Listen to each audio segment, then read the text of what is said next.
This is Blackstone Joe, and you're listening to Slick Talk. If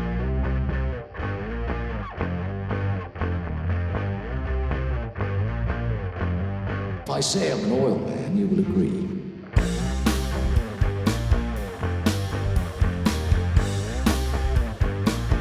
There's the stink of oil about him.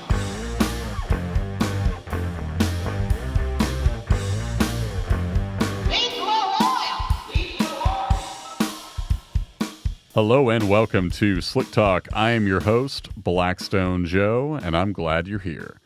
Today's episode is a saga of mixed proportions, if you will. It all has to do with a product by the name of Evans Waterless. I'm, of course, referring to the specialized coolant product, and recently I had a customer ask if we can see evidence of Evans Waterless in testing, as that is the coolant he's running, and he wants to know if that will show up in his used oil.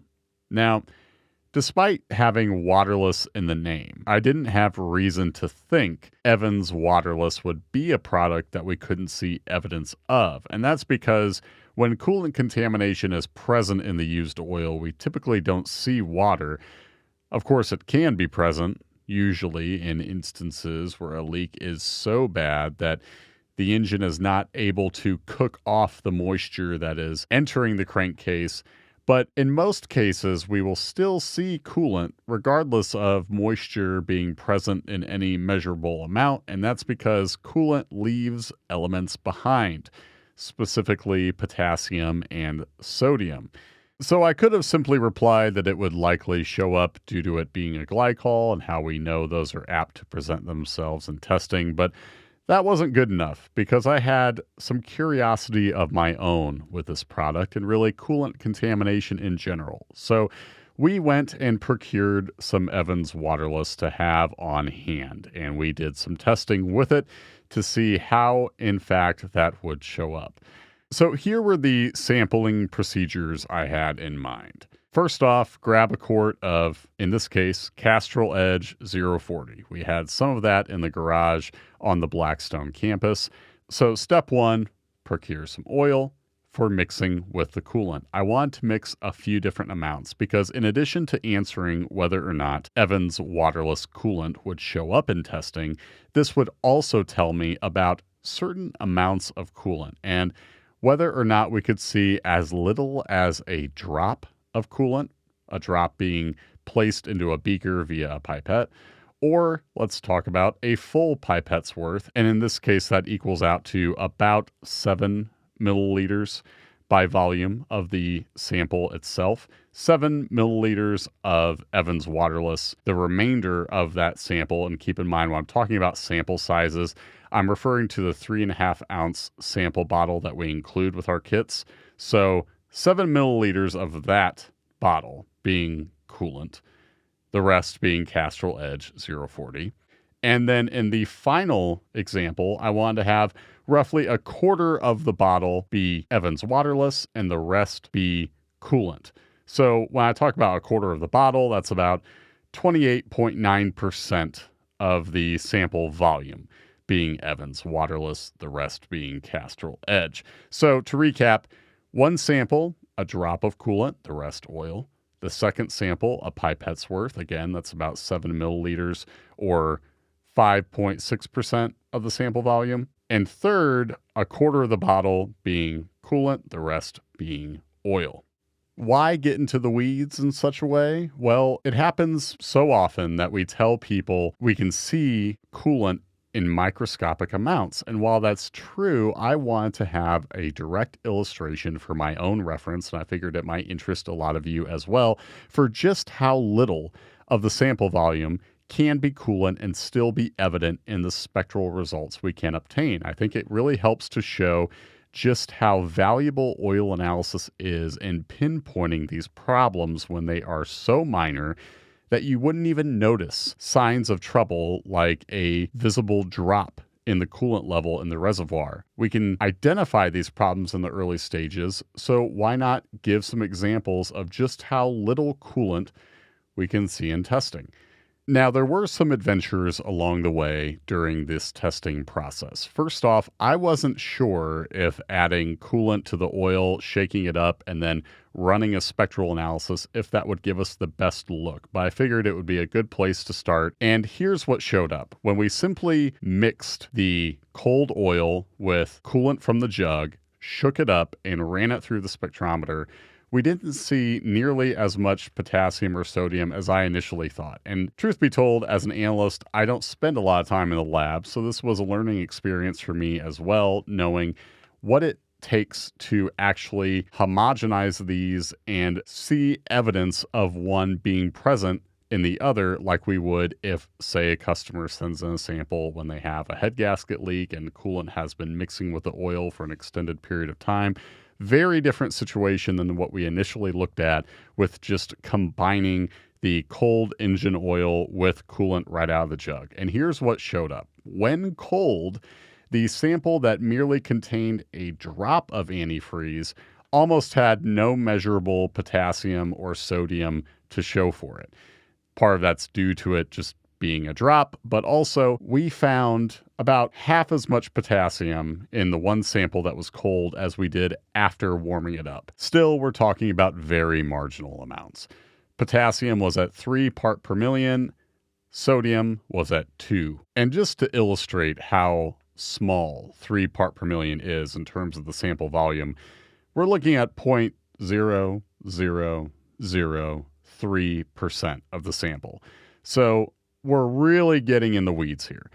And again, sodium being present at just 2 ppm, I mean, that is about as minor as it gets when it comes to what a spectrometer can obtain. And when the samples were heated, there wasn't that much more potassium or sodium to show for it. Potassium increased to 6 ppm, again, still very marginal, and sodium was again at 2 ppm. Now, when heated, these samples were at about 240 degrees Fahrenheit, a little bit warmer than operating temp, but it produced the desired effect.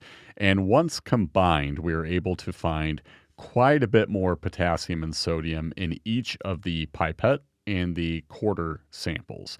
So the sample that contained roughly a pipette's worth of antifreeze, which again, this is very minor. We're looking at just 5.6% roughly of the entire sample volume being antifreeze relative to the oil. And we were looking at 420 part per million of potassium, 14 part per million of sodium. Well over what we found when we initially mixed these samples cold, which really isn't mixing at all. You could still see a clear separation, but it was interesting to me that despite there being such a heavy concentration of these elements present, if they are not being combined, then you're still not going to get much potassium or sodium to show for it after running a spectral analysis, because when cold, there was only 50 part per million of potassium present in the oil sample and 4 part per million of sodium. So you can see dramatic increases after we combine the two. And again, just 5% roughly of a sample volume being antifreeze, and we can still see clear indications of that coolant being present in the potassium and sodium that are present. Now on to the third and final sample. This was the sample where about a quarter of it was antifreeze, the rest Castrol Edge 040. And when heated, potassium was off the charts, as you would expect in a sample that contained roughly a quarter coolant, 1,428 part per million potassium and 43 part per million of sodium.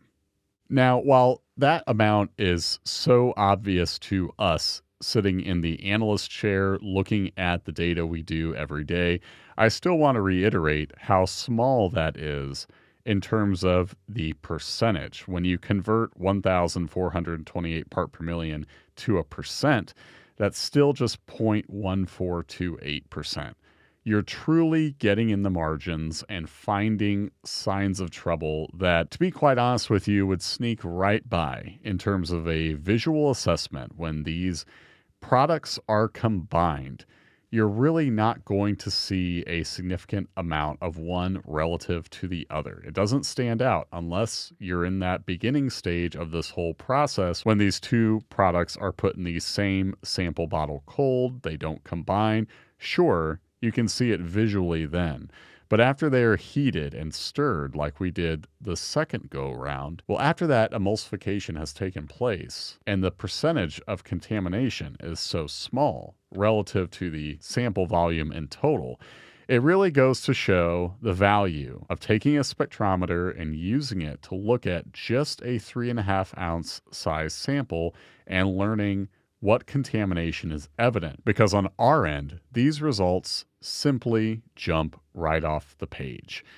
And that just wouldn't be the case if you are in the garage taking care of your vehicle like you normally would. You wouldn't have reason to suspect a coolant leak just based on a visual assessment, because it's usually at the point where you get into those samples that are taken where there is actually a quarter of it being coolant. That's when people are more apt to see a discoloration, I should say, where it looks like a problem is clearly evident. Whereas when you take these samples in the lab, unused oil, mix the coolant in it, it doesn't necessarily look terribly unusual, but it's clear in the numbers that there is contamination present that shouldn't be. So let's wrap things up by going back to the initial inquiry. Evans Waterless. Does it show up despite having Waterless in the name? And the answer is, it clearly does. We can still rely on potassium and sodium to see this contaminant being present. But I think it was still worth taking a closer look because it satisfied not only some curiosity on the customer's end, but also on the analyst's part. I wanted to know, would a drop of coolant, would a pipette's worth of coolant, how would those compare? I, of course, had confidence that a sample that was 1/4 antifreeze and 3/4 of oil, that we would see clear signs of trouble. But even then, what was the ratio of potassium to sodium going to be? That interests me because despite them both being coolant markers, we don't always see them match in terms of there being a 50-50 split or both elements being around the same level. It's not necessarily going to be the case. And it's good information for the customer to know whether or not there are signs of coolant, but also for us to know how certain coolants can show up, because there are some oils out there that use sodium in the additive package, for instance, and there are some popular additives that contain potassium. And if you're using a particular product that might mimic coolant, knowing that you're using it, and even better, knowing if you're using a product such as Evans Waterless, well, having this data in our back pocket allows us to arrive at a comment that does the most for you and does the most for your engine. So in the end, this turned out to be a fun excursion and adventure in the lab, satisfying curiosity both for the customer and the analyst. And that all adds up to a good day's work.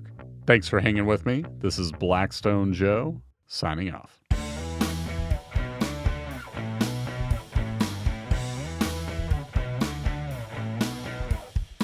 The Slick Talk podcast is powered by Blackstone Laboratories. If you're ready to start your oil analysis journey, visit blackstone-labs.com to order your free test kit.